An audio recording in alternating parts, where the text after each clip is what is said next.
Salut tout le monde, c'est Monsieur World Assassin et on est parti pour ce premier épisode du guide pour bien débuter à World of Tanks. Je vous l'avais promis, donc on va se le faire.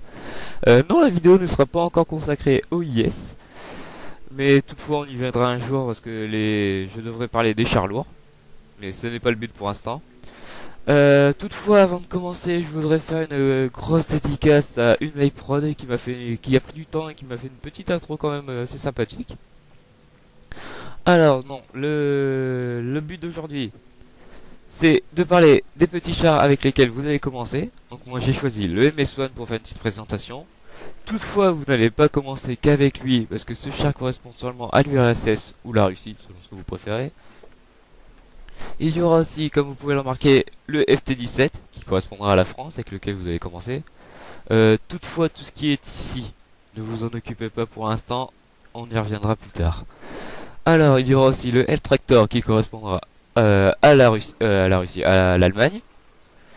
Le Medium One qui correspondra à l'Angleterre. Et le T1 qui correspondra aux États-Unis.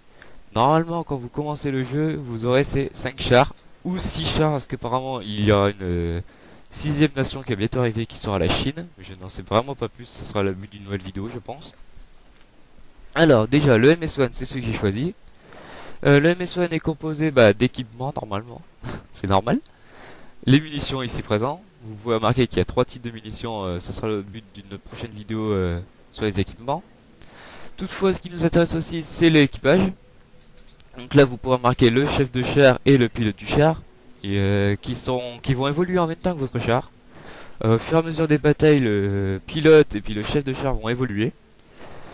Une fois arrivé à 100%, comme vous pouvez le remarquer là, ici, au niveau d'entraînement, 100%. Donc je vous explique qu'à chaque fois que la barre d'XP arrive au maximum, le personnage gagne 1%.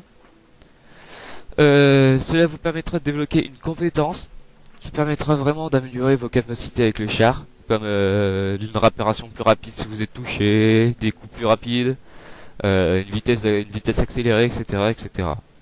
Donc toutefois là je vais lancer une partie en cliquant sur combattre là comme vous voyez et vous expliquer comment ça se passe pour la première bataille. Voilà, on est parti et on ne traite pas. Je ne sais pas quoi trouver, c'est plutôt une bonne map, donc on va voir ce qu'on peut faire. Alors oui, principalement dans ce jeu, je vous le dis tout de suite, parce que ça sera la règle d'or qui va vous suivre jusqu'au bout. Vous ne pourrez jamais foncer dans le tas dans World of Tanks. Le but ultime de ce jeu, c'est vraiment le travail d'équipe. Toutefois, le travail d'équipe est vraiment compliqué dans ce jeu parce que la langue internationale de ce jeu, c'est vraiment le russe ou le tchèque. Donc à part si vous parlez russe, tchèque ou même anglais, si vous parlez pas ces langues-là, normalement la communication est quasiment impossible. Même si c'est vrai qu'il y a une grosse communauté de joueurs français maintenant. Mais il faut les trouver. Alors voilà, c'est parti, on y va. Alors n'oubliez pas le travail d'équipe. Donc on regarde à peu près comment les personnes se déplacent. Et on va essayer de les aider. Donc vous pouvez remarquer que là il y en a qui vont essayer de passer par l'eau, je pense.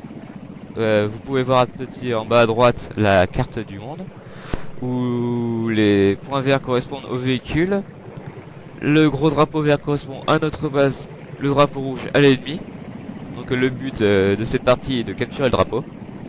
Ou de détruire tous les chars ennemis. Cela dépend. Donc on y va. C'est parti. Donc vous pouvez marquer le FT-17, le Medium One. Il y a qui d'autre Medium One, le MS-1, le T1. Donc en gros, dans cette partie, je ne suis tombé qu'avec des chars de niveau 1. Donc c'est bien, je pourrais vous les présenter. Excusez-moi. Je me suis enrhumé. On est parti, voilà. Donc là, le personnage en rouge correspond à l'ennemi. Hop, on y va. Je ne sais pas ce qu'ils font, donc je vais y aller mollo. Je ne préfère pas prendre de risque et présenter quelque chose d'intéressant. Donc voilà, vous voyez qu'ils sont là. Donc je vais me déplacer pour aller les aider. Hop, je vais viser quand même. Pour dire si je le vois arriver, on tire. Hop, on y va.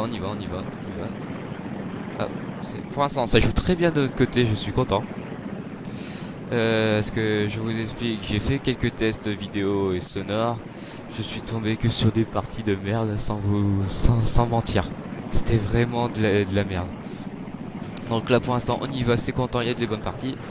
Donc vous pouvez remarquer que les chars ennemis n'arrivent même pas à avancer, comme quoi ça joue vraiment très bien. Hop, on y va. Oui, on vise, on joue, on attend que ça charge, et ben on l'a tué, c'est con. C'est pas grave, c'est-à-dire que ça joue très bien si j'ai pas le temps de tirer. Vous voyez la différence de taille entre le Medium One et le MS1. Mais bon, ce n'est pas ça qui fait un char. On va y aller. Alors, attendez. Hop. On prépare la zoom. On joue. Et on tire. On attend que le réticule soit tombé au minimum. Et on tire. Voilà, touché. Alors, on fait attention quand même. Parce que nos amis sont derrière, mais il faut quand même pas devenir trop fou. Ah, j'ai été touché. Comme vous voyez, ma chenille a été endommagée. Elle apparaît donc en orange. À partir du moment où la chenille apparaît en rouge, il y a des moyens. Ça signifie qu'elle est cassée, donc vous ne pouvez plus vous déplacer. Ça correspond à tous les équipements, donc c'est valable pour tout. Hop, j'ai tiré dans le vide, désolé. Toutefois, il y a d'autres, vraiment plein de choses à dire sur ce jeu. Ah, je l'ai touché, c'est cool. Hop, on recule pour éviter d'être touché. On avance.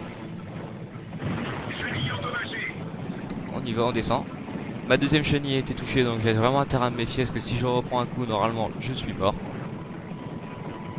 Donc on se méfie et on y va. Notre partie a vraiment très bien joué, c'est ça qui est cool. Allez, on y va. Ah, il y en a un qui a réussi à passer derrière, donc il suffit de faire confiance à nos joueurs. Comme je vous ai dit, le travail d'équipe, donc voilà, faut vraiment faire attention à ça. Ah, je pense que je peux l'avoir lui. Oui. On vise, il faut attendre que le réticule soit descendu au minimum pour tirer. Le réticule qui correspond à la distance, à la déviation due à l'air. Enfin, en gros, vous pouvez, comme vous voyez, mes obus partent de travers.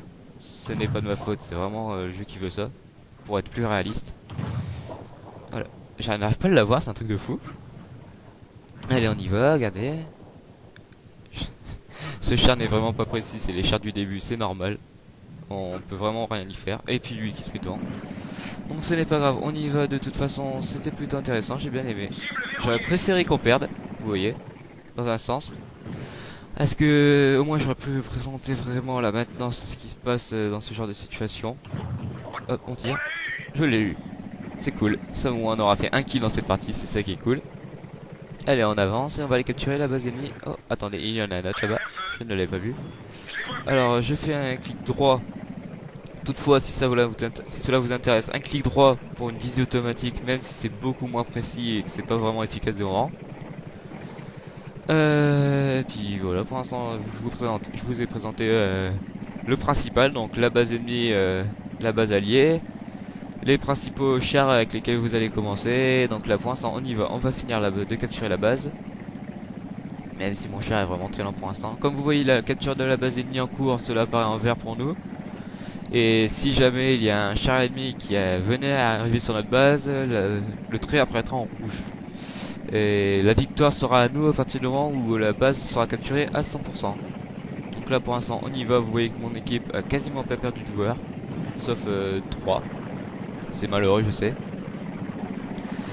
Et pour l'instant c'est une bonne chose, ça signifie qu'on a gagné. Donc on y va. Mon char est vraiment très lent, mais c'est normal, c'est tous les chars du début qui veulent ça. C'est surtout aussi que mes deux chenilles ont été touchées, donc je suis fortement ralenti. Il existe des moyens de les réparer, mais comme je vous dis, ça sera l'œuvre d'une autre vidéo. Allez, on y va, 56, 59, 60, ça augmente de plus en plus vite, vu que d'autres chars arrivent sur la base. La vitesse de capture augmente de 2 à chaque fois qu'une personne entre dedans. Donc là, vous allez voir que ça va normalement encore augmenter si je rentre. Ah bah voilà. Je suis arrivé un peu tard, mais la base a été capturée, et normalement, on a gagné. Voilà. La partie s'arrête et vous pourrez remarquer que la victoire est à nous. C'est une bonne chose. Alors vous pouvez remarquer ici que l'insigne de maîtrise correspond à la maîtrise de votre char. Plus vous faites des scores hauts, plus votre maîtrise augmente et vous gagnez des insignes. Ici c'est les pièces que vous avez gagnées. Ici le nombre d'XP que vous avez gagné. Ce qui correspond, les petites étoiles correspondent à l'XP que vous pourrez dépenser plus tard. Mais ça sera aussi l'œuvre d'une autre vidéo. Les pièces qui vous serviront à acheter des véhicules, des équipements et tout. Je suis vraiment désolé, j'ai mal à la gorge. Vous pouvez marquer ici le nom de mon véhicule, les ennemis que j'ai touchés ou ceux que j'ai détruits. Bah voilà, c'est tout ce que pour l'instant qui est à présenter. Alors, donc je vous présente aussi la maintenance. Alors ici, c'est là que la réparation se fait, parce que normalement votre véhicule ne se répare pas tout seul s'il est touché. Il faut activer la réparation, donc vous cliquez sur réparer automatiquement, réapprovisionnement auto, ce qui correspond aux munitions. Donc vous pouvez marquer ici, il y a 3 types de munitions, mais personnellement je préfère choisir que la première qui est perforant, donc ça pénètre beaucoup mieux dans le blindage ennemi. Et ici les consommables qui seront aussi très utiles plus tard, mais qui coûtent plutôt cher. C'est des gros avantages qui coûtent plutôt cher. Voilà, vous faites accepter, normalement votre recherche sera réparée automatiquement. Je pense que j'ai tout dit pour ce premier épisode. Donc je vous dis salut et à un prochain épisode. C'était Monsieur World Assassin.